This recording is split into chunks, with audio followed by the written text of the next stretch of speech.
हाँ तो बच्चों हमने स्टडी कर लिया था डायमैग्नेटिज्म, पैरामैग्नेटिज्म और आज हम लोग डिस्कस करने वाले हैं फेरोमैग्नेटिज्म। तो बच्चों फेरोमैग्नेटिज्म स्टार्ट करने से पहले मैं आपको बता दूं कि अपने नेचर में जो मटेरियल्स पाए जाते हैं, जो ऑब्जेक्ट्स होते हैं, जो मैटर होते हैं, उन सबका different different behaviour, different different characteristic, different different properties हो सकती हैं। जैसे एक सिंपल वर्ड्स में मैं बात करूं, एग्जाम्पल में लूँ तो हर एक ऑब्जेक्ट के पास एक डिफरेंट कलर हो सकता है। वो जो कलर है वो उसकी प्रॉपर्टी है। इसी तरीके से हर एक मटेरियल के पास अपनी मैग्नेटिक प्रॉपर्टी भी होती है और वो मैग्नेटिक प्रॉपर्टी भी डिफरेंट डिफरेंट हो सकती है। वो डिफरेंट डिफरेंट प्रॉपर्टी उन मटेरियल्स को नेचर ने प्रोवाइड की है। अब जो नेचर ने इस तरह का बेसिकली उनको गुण दिया है, उस गुण के बेसिस पर हमने उनको डिवाइड कर लिया, कैटेगराइज कर लिया। उनको किसी को डायमैग्नेटिक कहा, किसी को पैरामैग्नेटिक कहा, किसी को फेरोमैग्नेटिक कहेंगे। फेरोमैग्नेटिक किसे कहते हैं उसके बारे में चर्चा स्टार्ट करता हूं। मान लीजिए हमारे पास कोई एक मटेरियल है और उस मटेरियल के अंदर जो एटम है, उस एटम के अंदर के इलेक्ट्रॉन रिवॉल्व कर रहे हैं। तब इलेक्ट्रॉन रिवॉल्व करता है तो बेसिक कॉज मैग्नेटिज्म का होता है इलेक्ट्रॉन का रिवोल्यूशन। अब वो इलेक्ट्रॉन रिवॉल्व कर रहे हैं तो इलेक्ट्रॉन के रिवॉल्व होने से जो एक फिक्स डायरेक्शन का मैग्नेटिक डायपोल मोमेंट क्रिएट हुआ, वो मैग्नेटिक डायपोल मोमेंट क्रिएट एक इस डायरेक्शन में हुआ। मान लीजिए एक फिक्स डायरेक्शन, इस तरीके से वो रिवॉल्व किया होगा इलेक्ट्रॉन और उसने इस डायरेक्शन में अपना मैग्नेटिक फील्ड या फिर मैग्नेटिक डायपोल मोमेंट क्रिएट किया। अब इस तरीके के जितने भी एटम्स, जितने भी इलेक्ट्रॉन उस मटेरियल में हैं, वो सबको एक साथ इकट्ठा करके, फेरोमैग्नेटिक मटेरियल उन सब एटम्स, उन सब इलेक्ट्रॉन्स को एक साथ इकट्ठा करके जो एक फिक्स डायरेक्शन का मैग्नेटिक डायपोल मोमेंट क्रिएट कर रहे थे, उससे ग्रुप बना देते हैं। और वो जो ग्रुप बनता है उस ग्रुप का नाम देते हैं बच्चों domain. Domain, what is domain? तो domain is basically it is the group of atoms, it is the group of atoms with same magnetic dipole moment. Dipole moment या फिर इस सेम के हम यूज कर सकते हैं अलाइंड, राइट। तो उन्होंने क्या कर लिया, अपने आप को अलाइन कर लिया एक फिक्स डायरेक्शन में। तो ये जो उन्होंने बेसिकली अलाइन किया या अपने आप को फिक्स डायरेक्शन में सेट किया, वो जो नंबर ऑफ एटम्स बोले जाते हैं वो अप्रोक्स होते हैं 10⁻11। और वो जो डोमेन क्रिएट होता है उस डोमेन का साइज अप्रोक्स माना जाता है 1 मिलीमीटर और it may be less than this, हो सकता है उससे छोटा। किस तरह का वो फॉर्मेशन होता है डोमेन का, देखिएगा ये ऐसे एक मान लीजिए इलेक्ट्रॉन रिवॉल्व कर रहा है, उसने ऐसे रिवॉल्व करने से अपना इस डायरेक्शन में एक मैग्नेटिक डायपोल मोमेंट या फिर मैग्नेटिक फील्ड क्रिएट किया। और अगर ऐसे बहुत सारे हजारों लाखों करोड़ों एटम्स मिल जाएं जिन सब का जो मैग्नेटिक डायपोल मोमेंट है वो मैग्नेटिक डायपोल मोमेंट एक फिक्स डायरेक्शन का है, इस तरीके से, ऑलराइट। तो ये सारे के सारे वो एटम्स, इलेक्ट्रॉन्स थे जिनका एक फिक्स डायरेक्शन का मैग्नेटिक डायपोल मोमेंट था। और उन सब मैग्नेटिक डायपोल मोमेंट को अगर एक सिंपल इस तरीके से मैं मान लूं तो इसको मैं क्या कह दूंगा कि ये एक अपना डोमेन हुआ। बच्चों डोमेन वाला कॉन्सेप्ट आपको क्लियर हुआ होगा। सभी एक डायरेक्शन के अलाइंड मैग्नेटिक डायपोल मोमेंट के एटम्स या इलेक्ट्रॉन्स को तब एक ग्रुप में रख दिया जाता है तो उसको हम क्या कहते हैं, डोमेन कहते हैं। अब इस डोमेन फॉर्मेशन के बाद क्या होता है, बहुत सारे, देखिए इतने सारे एटम्स इसमें इन्वॉल्व होते हैं। इन सब को अगर हम मिला करके इस तरह का एक मटेरियल समझें कि जितने भी डोमेन थे वो डोमेन में भी उस मटेरियल के अंदर किस तरह से एग्जिस्ट कर रहे होंगे, तो वो ऐसे एग्जिस्ट करते हैं। ये एक डोमेन बनाया मैंने इसको ऐसा एक डोमेन क्यों कहा, मैंने इसको डोमेन इसलिए कहा क्योंकि ये सारे के सारे तब मिलकर से रिवॉल्व कर रहे हैं तो उनके रिवोल्यूशन की वजह से एक मैग्नेटिक फील्ड बना। और मैग्नेटिक फील्ड के पास क्या होता है, एक नॉर्थ पोल होता है और दूसरा साउथ पोल होता है। ये मैंने आपको सिखाया भी कि अगर मान लीजिए किसी भी जगह पर एक इलेक्ट्रॉन घूम रहा है तो उस इलेक्ट्रॉन घूमने से एक तरफ उसके साउथ पोल होता है, दूसरी तरफ उसके नॉर्थ पोल होता है, राइट। तो मान लिया हमने कि यहाँ पर एक नॉर्थ पोल है उस डोमेन के और यहाँ पर क्या उसका साउथ पोल, क्योंकि भाई यहां से ऐसे फील्डें निकल रही हैं तो कहीं से एंटर भी कर रही होंगी। तो ये एज एक छोटा सा मैंने बार मैग्नेट या फिर मैग्नेट की तरह इसको रख लिया। अब ये जो अपने पास एक डोमेन था ये किसी दूसरे डोमेन के साथ इस तरीके से लिंक हो सकता है, चांसेस हैं ऐसे लिंक होने की। हो सकता है वो ऐसे लिंक हो सकता है वो इस तरीके से लिंक हो, ऑलराइट, तो इस तरह की जो नॉर्थ साउथ की जो लिंकिंग है वो क्रिएट कर सकती है आपको एक क्लोज्ड मैग्नेटिक फील्ड का फॉर्मेशन। यानी कि यहां पर डोमेन तो है, बट उस डोमेन ने क्या किया, कोई भी नेट मैग्नेटिक फील्ड बाहर नहीं छोड़ा, वो नॉर्थ टू साउथ, फिर यहां से नॉर्थ टू साउथ, फिर यहां से नॉर्थ टू साउथ, फिर यहां से नॉर्थ टू साउथ, एक फिक्स लूप में घूमना स्टार्ट कर देते हैं। इन्होंने क्या फॉर्म कर दिया, एक क्लोज्ड लूप फॉर्म कर ली। अब ये जो क्लोज लूप इन्होंने फॉर्म की, इट मे भी ऐसी भी हो सकती है कि इस तरीके से एक रखा होगा, मान लीजिए मैं अपना जो डोमेन है उसके साथ एक इस तरह का डोमेन इन्वॉल्व होगा, चांसेस हो सकते हैं किसी भी तरह के होने के, राइट, ऐसा भी हो सकता है। तो इसने भी क्या किया, इसने भी इसी तरह का सर्कुलर, इस तरह का एक लूप क्रिएट कर लिया, और तब यहां पर कोई भी नेट मैग्नेटिक फील्ड या फिर मैग्नेटिक डायपोलमेंट क्रिएट नहीं हुआ नेट, तो हमने बोला कि यहां पर कोई मैग्नेटिक बिहेवियर नहीं है, यानी कि नो मैग्नेटिज्म,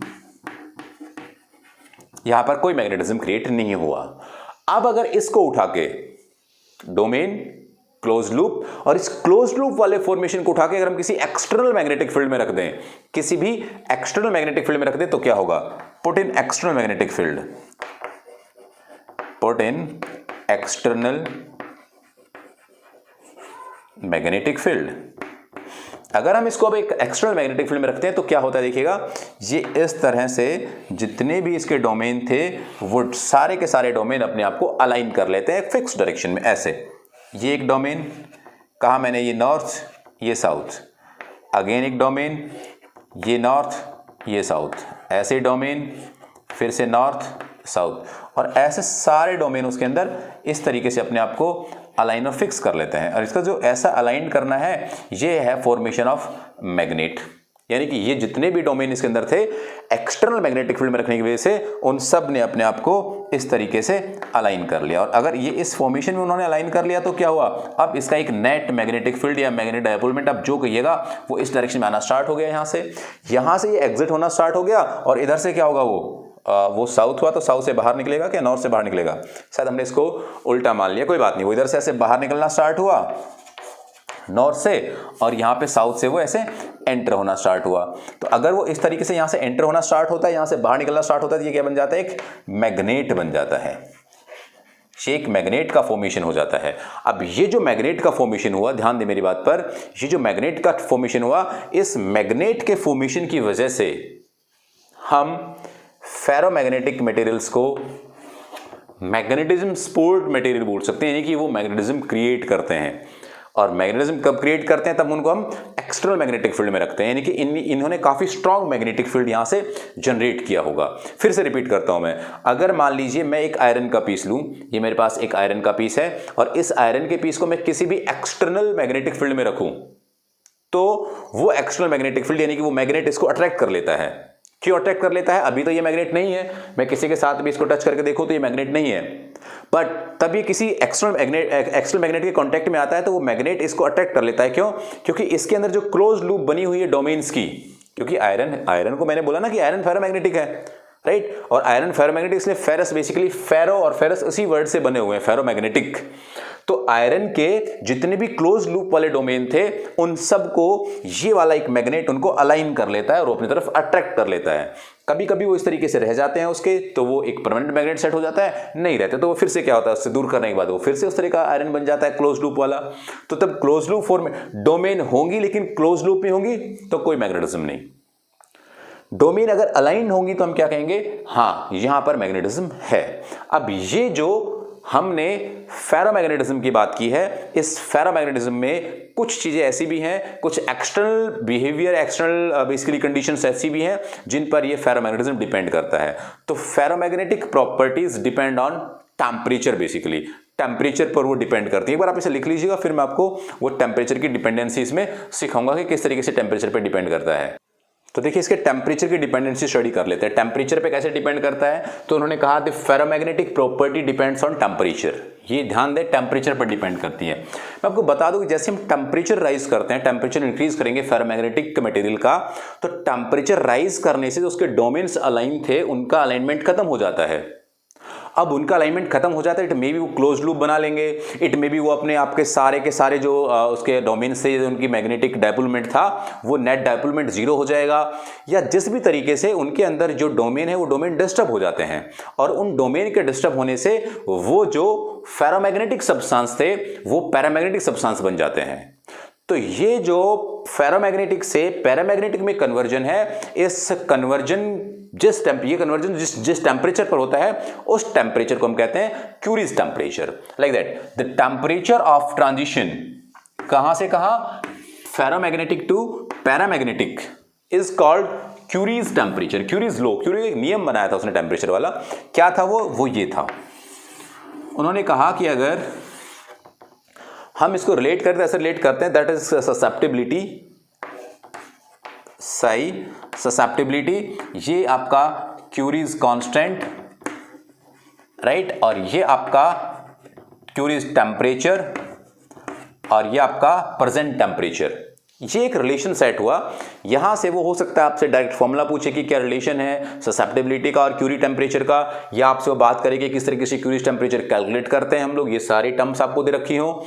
किसी भी तरह का आपसे क्वेश्चन पूछेगा, अब आप उसको डिफाइन कर सकते हैं। सिंपल एक डेफिनेशन ही पूछ सकता है कि क्यूरीज टेम्परेचर डिफाइन करिए। तो क्या होता है क्यूरीज टेम्परेचर, जिस टेम्परेचर पर फेरोमैग्नेटिक पैरामैग्नेटिक बन जाए उसको हम क्यूरी टेम्परेचर कहते हैं।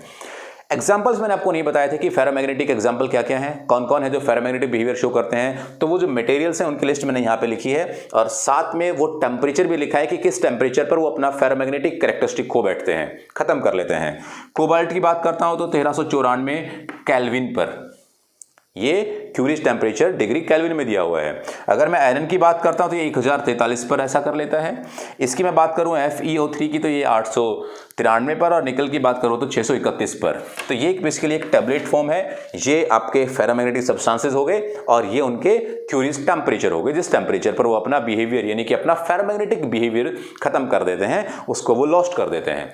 इसी के साथ साथ मैं आपको एक चीज़ और बता देता हूँ आज ही कि हमने मैग्नेटिज्म यानी कि अर्थ मैग्नेटिक फील्ड है उसके कुछ कंपोनेंट्स छूट गए थे हमारे, अर्थ मैग्नेटिज्म वाला पार्ट, उसको भी मैं यहाँ पे वो डेफिनेशन सा सिंपल कि एंगल ऑफ डिक्लिनेशन क्या होता है, एंगल ऑफ डिप क्या होता है, हॉरिजॉन्टल कंपोनेंट क्या होते हैं, कैसे कैलकुलेट करते हैं, उनको भी समझा देता हूँ। फिर ये चैप्टर अपना खत्म हो जाएगा। अब जल्दी से इस बेसिकली क्यूरीज टेम्परेचर से रिलेटेड सारी की सारी चीज़ें लिख लीजिएगा फटाफट अपनी नोटबुक में। अगर वो डेफिनेशंस पे आए यानी कि उस एलिमेंट पर आए, element of earth magnetic field पर आए, तो उसके क्या क्या एलिमेंट्स होते हैं उनके बारे में आपको समझाता हूँ। ध्यान से सुनना मेरी बात बच्चों। सबसे पहले हम पढ़ते हैं एंगल ऑफ डिक्लिनेशन। तो जो अपना अर्थ होता है उस अर्थ के बेसिकली दो तरह के मैग्नेटिक और जियोग्राफिकल पोल्स होते हैं। अगर हम बात करें तो अगर ये आपका जियोग्राफिकल बेसिकली मैं कहूँ डिवाइडेशन है तो इससे थोड़े से एंगल पर 11 पॉइंट समथिंग होता है, उस पर क्या होता है आपका मैग्नेटिक डिवीजन होता है, तो जिसको हम बोलते हैं मैग्नेटिक मेरिडियन और जियोग्राफिकल मेरिडियन। तो इस मैग्नेटिक मेरिडियन या फिर जियोग्राफिक मेरिडियन के बीच का जो एंगल है उसको हम नहीं कहते एंगल ऑफ डिप।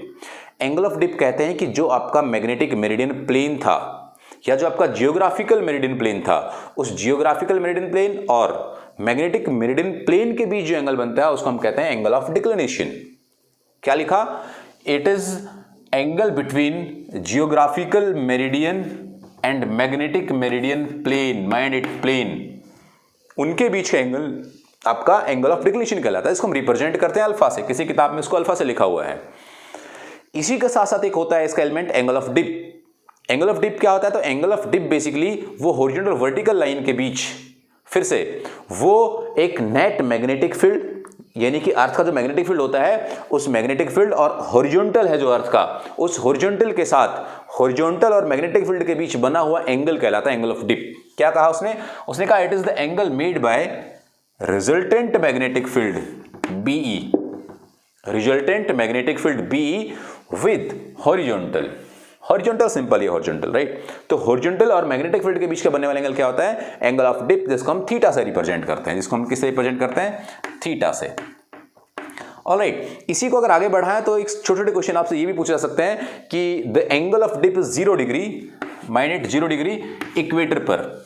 समझते हैं ना, इक्वेटर और पोल जो होते हैं, इक्वेटर और पोल जो होते हैं, तो ये इक्वेटर पर कितना होता है? 0 डिग्री, और पोल पर कितना होता है? पोल पर मैग्नेटिक पोल्स पर पाया जाता है ये 90 डिग्री। तो ये दोनों क्वेश्चन आपको याद रखने हैं, कहां पर 0 होता है, कहां पर 90 होता है, किस किस के बीच का एंगल एंगल ऑफ डिप होता है, किसके बीच का एंगल ऑफ डिक्लिनेशन होता है। प्लेन के बीच होता है कि सिंपल मेरिडियन वाली लाइन के बीच होता है। ये सारी बातें आप याद रखेंगे तो यहां से एक क्वेश्चन आप आराम से सॉल्व कर पाएंगे, राइट। तो ये मैंने आपको बताया इन दोनों चीजों के बारे में कि एंगल ऑफ डिक्लिनेशन क्या है और एंगल ऑफ डिप क्या है। इसी के साथ साथ हमारे पास एक हॉरिजॉन्टल मैग्नेटिक फील्ड भी है।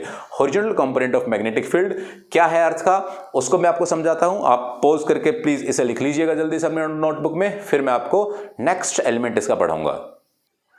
तो देखिए, हम लोग अगर बात करें horizontal component of earth magnetic field की, तो ये जो हॉरिजॉन्टल कंपोनेंट है ये कैसे कैलकुलेट होता है। तो हॉरिजॉन्टल कंपोनेंट के लिए सिंपल हमने क्या किया, मैग्नेटिक फील्ड बी लिया, ये this is earth magnetic field. इसका हॉरिजॉन्टल कंपोनेंट कौन, बी कॉस थीटा, और इसका वर्टिकल कंपोनेंट कौन, बी साइन थीटा। तो सिंपल उसको रिप्रेजेंट कर दिया हमने, क्या लिख दिया, हॉरिजॉन्टल कंपोनेंट हमने लिया बी कॉस थीटा, दिया हुआ है उसका ये थीटा वाला कंपोनेंट, और विदाउट थीटा वाला कौन, बी साइन थीटा। और उसका रिजल्ट निकालना चाहते हम लोग इस तरह से रिजल्टेंट कैलकुलेट कर सकते हैं। केवल आपको एच वी की वैल्यू पता होनी चाहिए बी के लिए, अदरवाइज आप बी की वैल्यू पता है तो आपको एंगल थीटा पता है तो आप एच और वी निकाल सकते हैं। इस तरीके से आप एंगल थीटा इनके रेशियो से भी कैलकुलेट कर सकते हैं। तो बहुत सिंपल सा रिलेशन है एक, ये रिलेशन है किसके बीच, एच वी और मैग्नेटिक फील्ड बी के बीच का।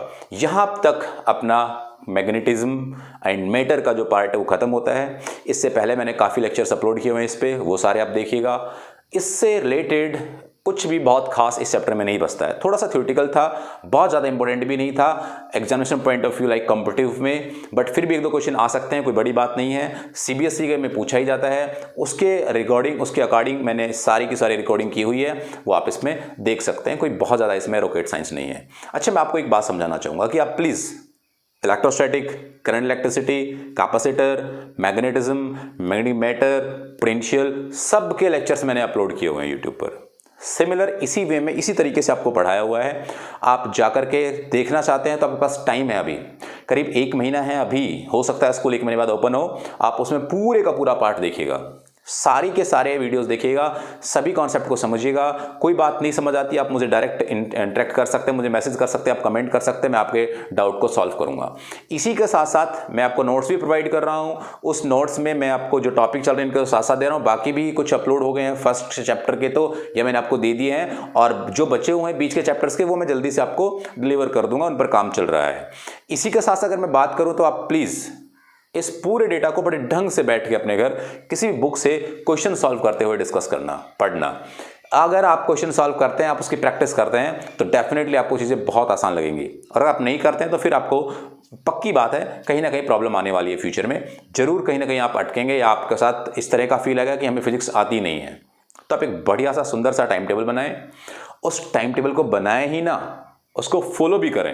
अगर आप उसको फॉलो भी करते हैं तो फॉलो करने के साथ साथ आप ये बिल्कुल भी बात ना बोलें कि हमने जो टाइम टेबल बनाया है ये 1-2 दिन के लिए नहीं, एक लंबे टाइम तक उसको फॉलो करें। आप अगर ट्राई करेंगे तो हो जाएगा, मुश्किल नहीं है, लेकिन आप स्टार्ट करें। ऐसा नहीं कि आप जस्ट अभी सोचने बैठ जाओगे, हाँ मैं ऐसा करूंगा, मैं वैसा करूंगा, ऐसा नहीं होगा।